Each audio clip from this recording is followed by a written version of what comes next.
Welcome to Save as Ability, a podcast to educate and inform you about disability employment issues. My name is David D'Arcangelo, and I'm your disability policy expert. Hey everybody, back again for another episode of Save as Ability. It's David D'Arcangelo. Great to be with you. This episode is also from a viewer who sent us an email and said, hey Dave, talk about special needs adults. Apparently, there's really not much out there on that. And I think I can explain why. We could talk a little bit about it.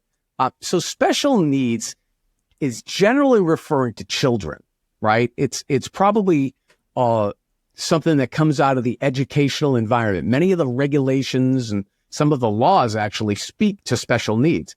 Actually, some people now in the disability community don't even like the term special needs, because they're like, what do you mean special? Why are we special? We want to be the same. So there's not to get into that debate. But generally, I think the reason why you don't see special needs adults a lot is because special needs generally refers to children.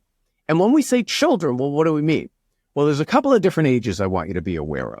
And first, before I get into it, though, let's talk about how I know some of this is my daughter, Isabella, how proud I am of her, is because I've gone through it as a parent. I've gone through it as a parent, but I've also gone through it as director and commissioner and, administrating and being on all the boards and, my government roles, my professional roles, going through it as well. So there's a few different ages, right? So services can start as early as 4 years old, generally speaking, okay? And then they generally go to 16 and 18. Those are two important ages. But the next real important age is 22. When you turn 22, in most states, not in all states, but in most states, you generally are leaving the responsibility of the educational system, and you're now going, if you're a person with a disability, if you're a person with a disability, you're now going into the adult system, okay? So that turning 22 age is an important age. It's very significant because between the ages of 4 and 22, generally, the school system, the educational environment, is mostly responsible for the services that you're getting. Now, there are other wraparound services, and it does vary from jurisdiction to jurisdiction. That's generally how it goes. And so there's been a large amount of effort put into making the transition from that educational environment into the adult environment, because the adult environment is much different.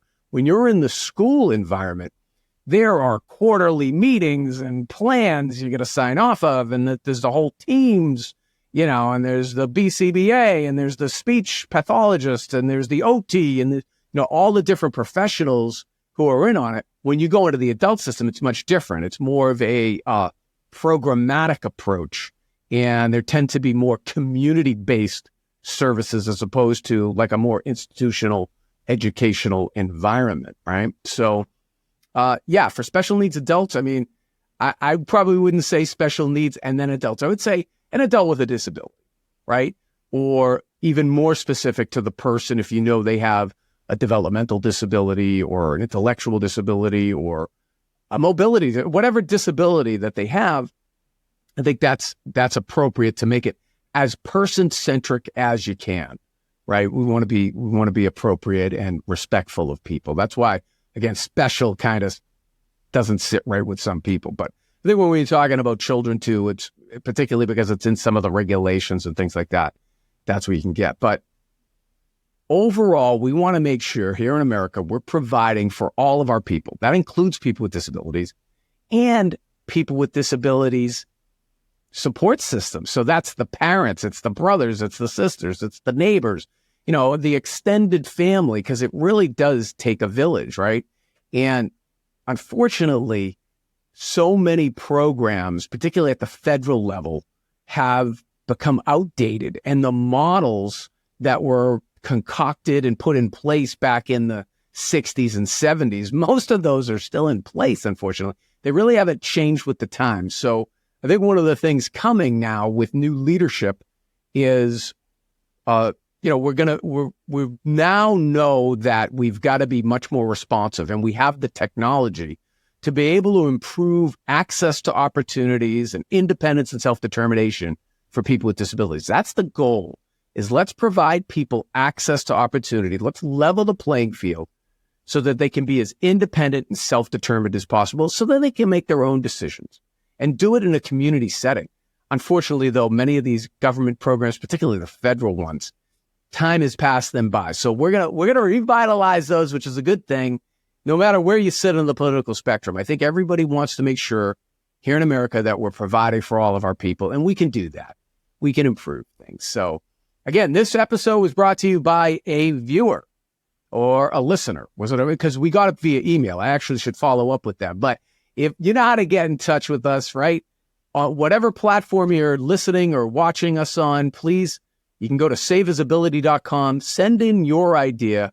We have many of these recently that, we want to hear from you, what you want us to talk about.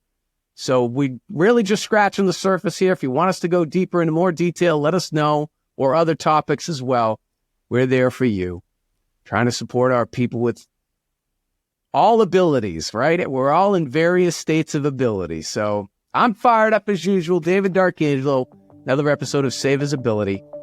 I hope you have a great day. For more information about disability employment issues, please visit our website, disabilityemploymentsolutions.com. The Save As Ability podcast is available on Apple Podcasts, Spotify, our YouTube channel at Disability Policy Expert, or wherever you stream your podcasts. Subscribe, stream, rate, and review our shows. Your ratings and reviews help our show reach new audiences. Produced by Pod Pro Entertainment.